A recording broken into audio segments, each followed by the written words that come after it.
Good morning. Happy Tuesday. I am in my winter gear. I just dropped off my kiddo at school and I am heading over to our local coffee shop because I was there last week. I think. No, not last week, it was Thanksgiving week, the week before last week. And I had gone there after February of 2020. That was the last time I was in our local coffee shop. The pandemic hit and, I didn't go anywhere. So it was my first time going there since February. And I have this display at our local coffee shop, which is it's a little bit taller than me. So about maybe 5'6" tall. And it spins. So it's a card display rack and it spins around. And I used to have my handmade cards and note cards and bookmarks, all of the mixed media elements in all of those different items. And I used to have them there and people just used to scan and pay. So the coffee shop didn't have to manage any of that. And I walked in and I saw that my display was still there. It had maybe 5 cards in it. I had stopped using Shopify as a platform for selling cards during the pandemic because I wasn't going anywhere. I wasn't making any cards. And the barcode was still there that people used to scan. And they had complaints of people wanting to purchase the cards, but they couldn't scan the code anymore. And I was honestly in shock because I didn't expect that they changed, management changed and, people come and go. And all of that happened in the last almost 2 years. And they still kept that display. So it was a bit shocking and humbling too that people were asking to purchase the cards and they couldn't. And so obviously we have to rectify that problem. And the store manager said, well, Christmas is coming up and I'm sure people would love to buy your handmade cards again. So would you please make some? So I've always sold cards there. Well, at least when I say always, for the last 3 years. So 2 years minus last year. Sold cards there, and whatever money I get through that, I donate to a local group here. So I figured, okay, I'll do that again. And that's the reason why I've been batch making. So you see that thing hanging over there in the back? Those are all my die cuts. So I have been coloring things and just putting them there, or just using frame die cuts or whatever, leaves and feathers and all of that. And then I have, let me switch the camera and show you. There's a lot of batch processing happening with all of these cards. I've been cutting these out. So these are all the sentiments. These are all the black ones. You can see, everything is still at my table. There's the white ones. So these are sentiment strips from Simon Says Stamp, but you can always just print out whatever you want, leave enough spacing between 2 sentiments or 2 lines, and then just cut these out with your trimmer. This is my trimmer right here. So you don't have to go and purchase this. If you just print out your own sentiments, you can very easily create your own sentiment strips and then just trim them out and keep them for a while so that you have easy access to them whenever you need access to them. So I wanted to show you the different elements that go into these cards. I know a lot of people here are card makers, but a lot of people are not. And sometimes when you look at a card, you don't really realize how many layers went into it. So I thought I'd describe that for some of you. Even if you are a card maker, it might give you some ideas on how to make your cards. And let me see if I can zoom in a bit so you see less of the clutter and you see more of the card. Let's see if that's possible. Not my face. I'm not zooming in my face. Try to zoom in to this screen here. There we go. And maybe push this up here. Much better. Okay, so here is the simplest card, which is basically the card base. So that's another thing I do. I just cut my card bases and score them one day. And I'll stick this label here, which says that each greeting card is made in my handmade studio. It takes between 1 to 2 hours to make each card. It's unique and there's no other card like this that I've made, at least. So this is the simplest one because it just basically has this one card panel here. It has a mat and it has the actual stamped image. This is not a die cut. This is the actual stamped image. This was colored in with Derwent Inktense pencils. So it has a nice loose watercolory effect. You can see that on the branch over here on the tree, and you can see that on the cat.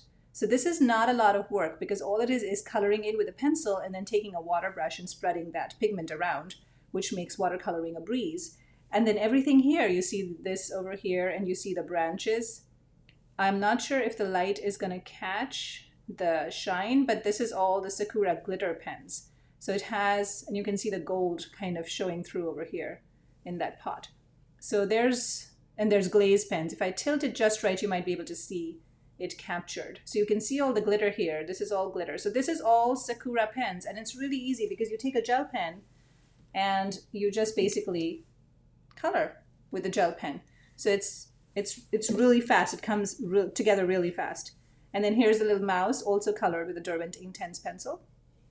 And pretty much that was it. This is the most basic, most simple of the cards that I have made. And then I added some enamel dots here at the very end to kind of jazz it up, so to speak.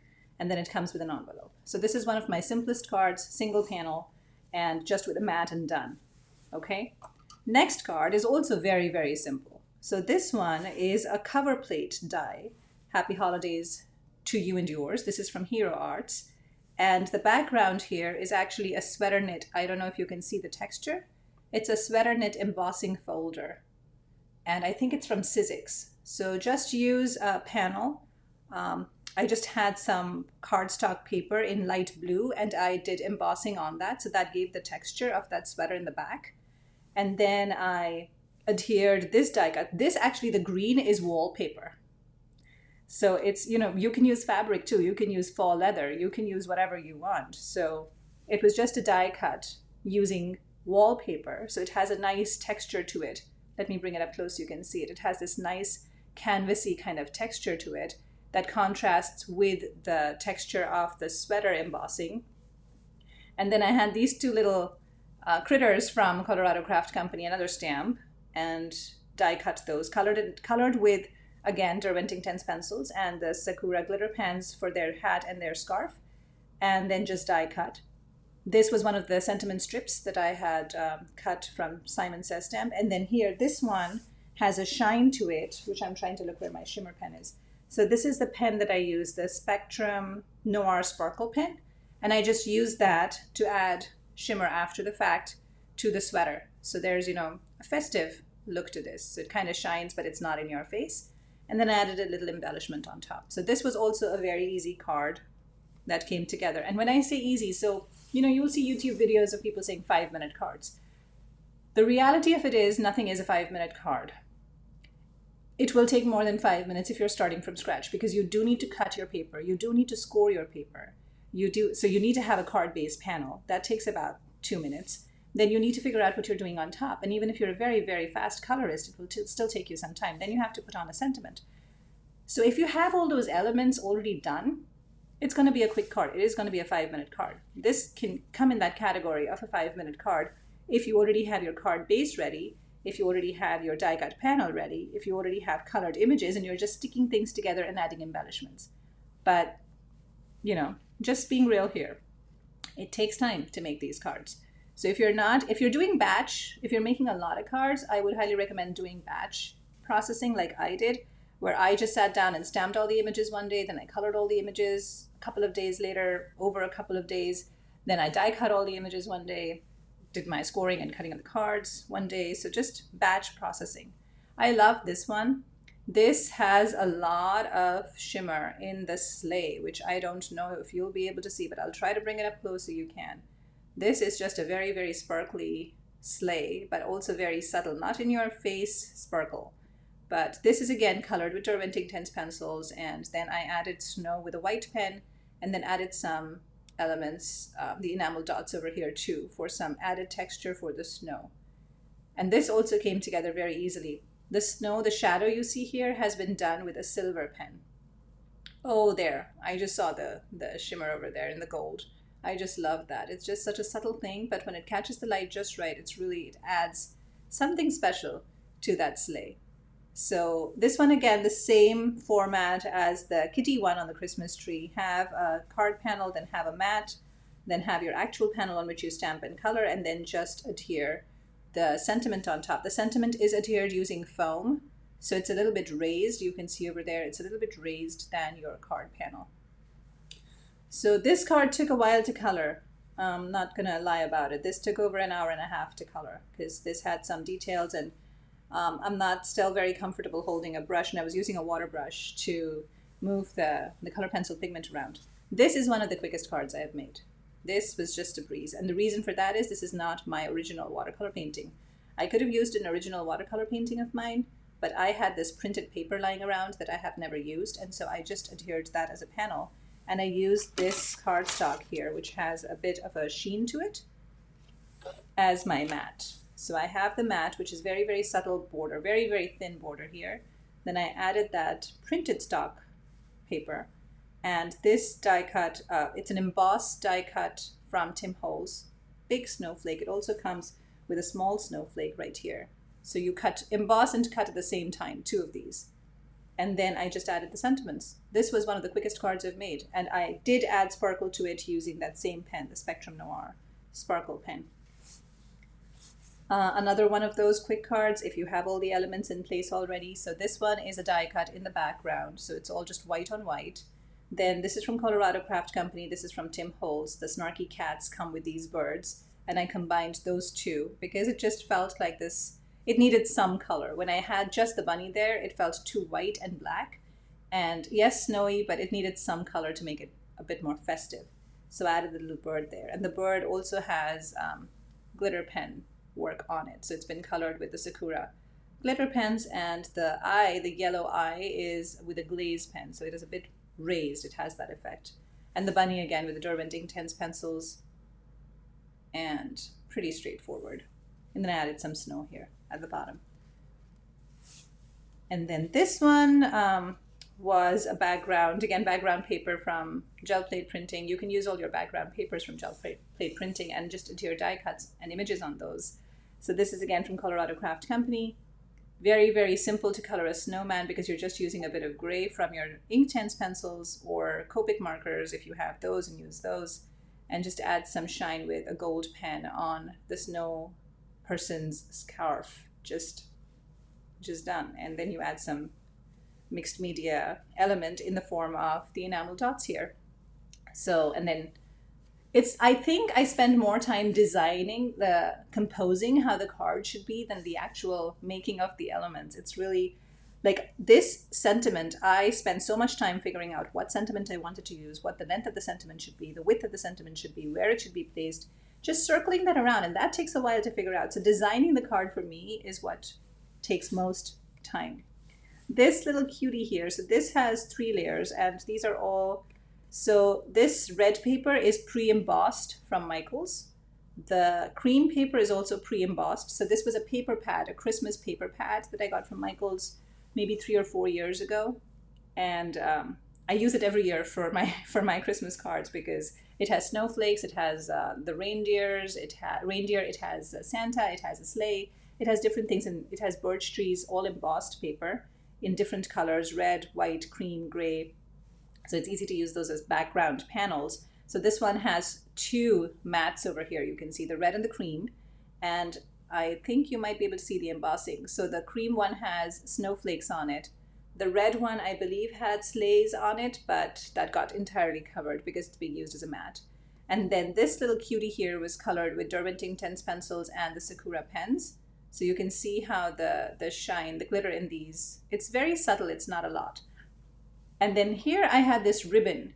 So I just used the ribbon and I adhered the ribbon to the back of the red panel and then stuck it onto this card panel so that everything is nice and secure, and it hides the R, but you know it says Merry, and then it says Merry Christmas here. So this was a cool quick card, again, to put together with ribbon. And then because I wanted to see how the ribbon would look on a red background versus a cream background, I made another one using the same ribbon. So the ribbon actually says Merry Christmas. So the Merry came in here and the Christmas came in here. And it's hidden, but it doesn't really matter because you know it's festive, you know it's about Christmas. At an instant, as soon as you look at it, it just tells you this is a Christmas card. So I didn't care about hiding the ribbon part that actually said Merry Christmas. And if you notice, the embossed background here also says Merry Christmas. So it's very, very clear that it is a Merry Christmas card. I love this one. This was a very, very fun card to put together. This image is just darling. And then again, you know, you can see the metallic sheen and the glaze from the pens. Very simple to do. This was a snowflake embossing folder that I used here as a little strip to kind of give relief from the red, and just added some elements here, the snarky cat, the bird. This was the sentiment that comes with the stamp. And then I added joy to you because it can't just be oh humbug for Christmas. But I like that it over here it says Merry Christmas, Happy Holidays in the embossing. So it all just comes together really nicely, and it's effective in its composition. I also did want to point out that I used these, I forgot what it's called, this glaze. And I think it's a tonic studio. It's actually called a glaze, I think. And I used that just as a very, very subtle border here. And you can barely see it, but it's there. I just thought that it added a little bit extra to the card. Again, my whole notion, the hide and seek journaling that I do, you always find something new. So I like to have some elements that are not in your face, that are a bit more hidden, and you see them when you see the card maybe a second or third time. This one, again, very, very simple, same thing. You have a cat, color the cat, cut the cat, keep the cat aside. These stamps do not come with die cuts. I fussy cut. Fussy cut, essentially, basically, using my scissors to cut around the outline. Now, if I had a scan and cut, it would have been much easier to cut out all of these images and do it much faster. This is just a batch of 10 cards. So I have to make, for my carousel there, at least 50, which means, yeah, I gotta work. This is ribbon over here. It says be merry, eat and drink. And then this stamp came with the snarky cat stamp set. And I added little strips over here of that same glaze, just as an extra textural element, I think. Adding these little details kind of helps with the overall image. And so then how I package this, I also wanted to show you in case you are raising money for something and, selling your handmade cards. What I do is I take the sleeve and I have to find out where I can get biodegradable sleeves from, because I could not find them anywhere. The person that I used to buy them from on Etsy is no longer there, and I would appreciate resources for any sellers who are selling biodegradable plastic sleeves, because I need those. So I always just inverse so I have an envelope and I have the card here, and so I just inverse this and I put it in here, and then this here has a QR code that people can scan, and then they can just pay online. So this, and then this seals over here. So this card is nice and protected, and then it stays on the carousel and people can just pick it up, they can look at the price, they can scan the QR code, they can buy it, and they can leave the store with their cup of coffee and a card that they're going to mail to someone.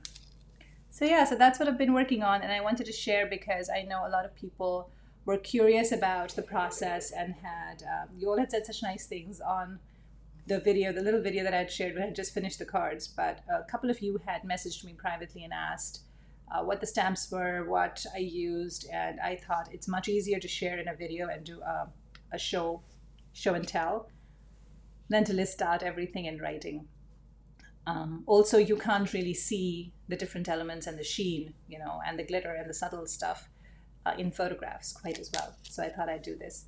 So I hope that this gives you some ideas, whether or not you're a card maker, on how you can do your cards. And I'm not sharing this as a way of encouraging you to buy these dies and these stamps and all of this stuff. Look around. You probably have things. You just need to layer. It's all about just layering different elements together and having a focal image and a sentiment. And that's pretty much all you need. I do think if I were to go the route where I just did a watercolor panel and stuck that on a cardstock, card base, and made a card that way, it would be so much easier. I would produce so many more cards, but this is also fun. And this is not something that I do normally. I see people that make these, like a card like this, and they'll make 20 of them or 30 of them. I personally cannot do that. I get bored very, very fast. So if I were to make 2 of these, that would be my limit. So I like to make cards that are different. I like to do new things. I like to keep challenging my brain to compose things differently. You don't have to do that. You can just stick with a design, and you can just, mass produce that. And when I say mass produce, however many cards you want to make with that. Because your recipients are going to be unique. They're all getting a card that is handmade, that has been touched by a human, that has put time, effort, and a lot of love into making it. So I am sure it's going to be appreciated. So that was my share for today, and I will be back again, I think, sometime this week because I do have some updates that I want to share, and probably a giveaway and a discount. So that's going to be coming up this week, and I cannot tell what it's for right now. But I will share sometime later this week. So probably will do an impromptu live and just share it. It'll be there for replay for you to watch whenever you have time, or Facebook shows it to you. I will also plan on doing a couple of lives this month. I know a lot of people were interested in a gel plate printing live, and I thought I'd do that. I have some leaves that I pressed, so I could probably do some kind of a video. If there are specific requests, I know a lot of you signed up for the gel plate printing basics and advanced courses, and also the botanicals during the Thanksgiving sale that I had, and thank you so much for signing up for those. But if there are people that didn't sign up for those, or even those of you who signed up for the gel plate printing classes, if there are specific technique requests, please let me know, and I will do my best to showcase those or walk you through them in one of my lives, because it's always I think easier when I'm doing something and I get a question and I'm able to answer it by way of demonstration right away. So let me know if you have any things you'd like to see, and I'm happy to incorporate that into the live videos that I plan to do sometime later this month, most likely second or third week of December. So just let me know in the comments.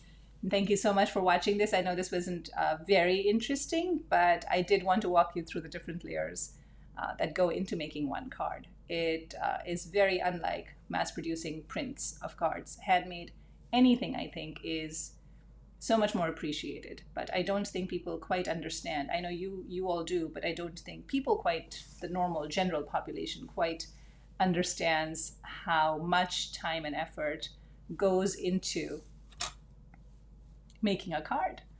I'd like to see gel printing with alcohol inks. Okay, I can definitely incorporate some of that into.